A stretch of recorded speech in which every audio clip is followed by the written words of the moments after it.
So our next training module will look at how to add study team personnel to your protocol. So let's say that you've just created this protocol. You'll see that it's listed as 1277 and you're starting to fill out the application. So as you saw in the exempt and the expedited applications, once you create the protocol, the principal investigator information automatically populates.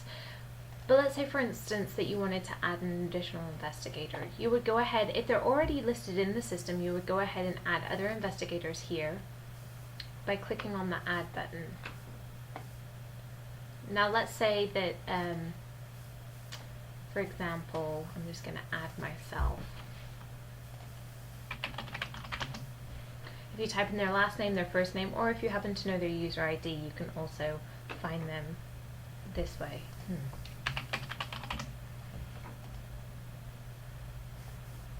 I'm going to select myself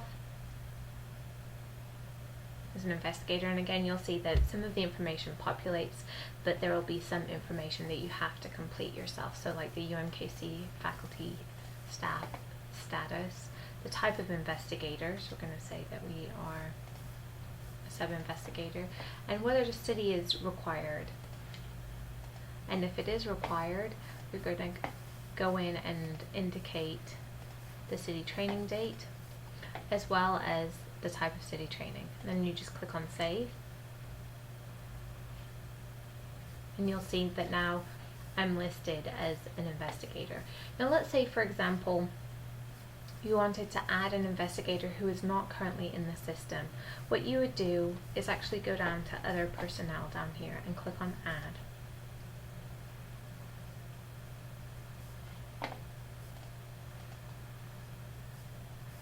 Okay, you could either try to find them in the system here, but if they don't show up, then you will click here to add additional principal investigator if you are sure the user ID does not exist for the person. So you're just going to click here,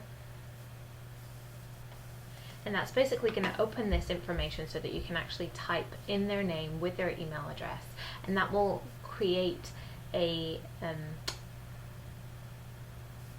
kind of a user name or a user account. That's what I'm looking for. This will create a user account for that individual who was not previously in the eProtocol system. Once you have finished completing all of this information, you just click save, and again they'll be listed here under other personnel. And that's how you add additional study team personnel to your study. Once you've completed adding everyone who you want to add to the study, you're just going to click on next, and it's going to take you through the rest of the application.